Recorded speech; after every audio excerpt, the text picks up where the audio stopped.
Bright suns and welcome to the collecting channel. I'm VHX.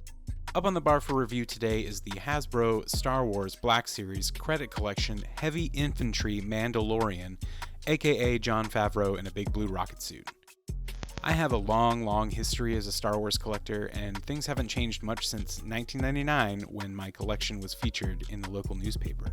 You look like some kind of super nerd! The Mandalorian has created a new Star Wars merchandising blitzkrieg, but it's really all about Baby Yoda, or the child, as I like to point out at every single opportunity. I mean every single one.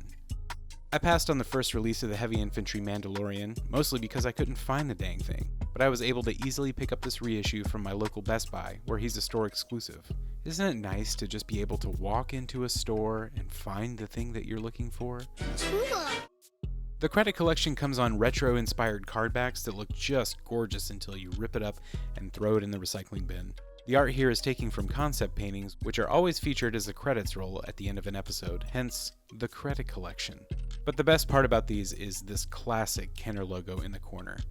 That same art is carried over to the back, where I really wish we had some cross-sell photos for the other figures in the line, just to nail that retro flavor. Let's set him free and see what he can do. Right out of the box, he's looking pretty good, if not a little flawed. Let's check the tally. Mustard yellow jetpack, girthy connector hose, absolutely useless silver credit block, one BFLG, flamethrower, flame not included, left-oriented rangefinder, and we have a butterfly shoulder alert. Not an overwhelming amount of stuff, especially for a deluxe release, but it is a cool package all put together. The sculpt is solid, as you would expect from an armored up Black Series figure. I dig all the attention to detail with the dings and the dents. This guy has definitely seen some action. And I love the extra paint deco, especially this splash of cyan right on his face. Really pops on the shelf. The jetpack is a little plain. I would have liked to have seen some more paint on here, but it is just gonna face the back of your shelf. The BFLG is cool, but I wish it was just a little bit meatier. Checking the reference, it's accurate, but this dude just looks like he needs a comically oversized gun. It's kind of difficult to get it properly placed in his hands because of the weird trigger handle, but once you get it there, it looks good. And it does peg onto the jetpack for storage, which is nifty.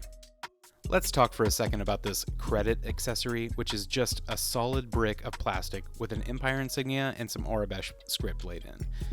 I get it. This is the credit collection. Let's be funny and throw in a little plastic currency credit in there.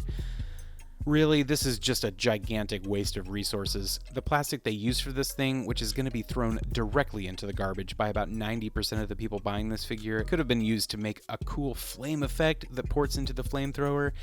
It could have been used for an extra hand so he could do the flying salute thing like in the episode.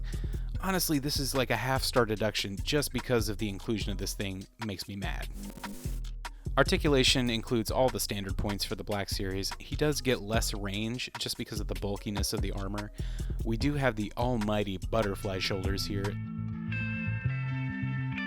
Just a smidge of extra mobility, but it's well needed for him to get a good grip on that BFLG. Scaling is never an issue for me. I mix and match everything anyway, but here he is stacked up with the rest of his Mandalorian buddies and against some other lines. I hope that the Black Series continues to mine the show for all these B characters, especially the aliens. Good lord!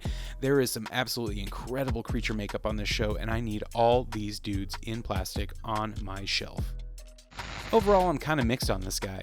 He looks really cool standing on your shelf with the rest of the Mando crew, and I definitely want more figures like this from the Mandalorian.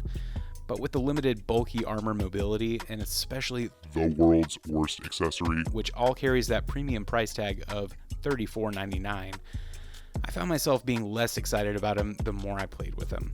I'll probably find a good pose for him, and that's how he'll live on my shelf for the rest of his little life. 2.5 stars. Check it out if you can. Thanks so much for watching, and if you liked what you saw, I'd appreciate if you subscribe to the channel or drop a comment below. You know what to do!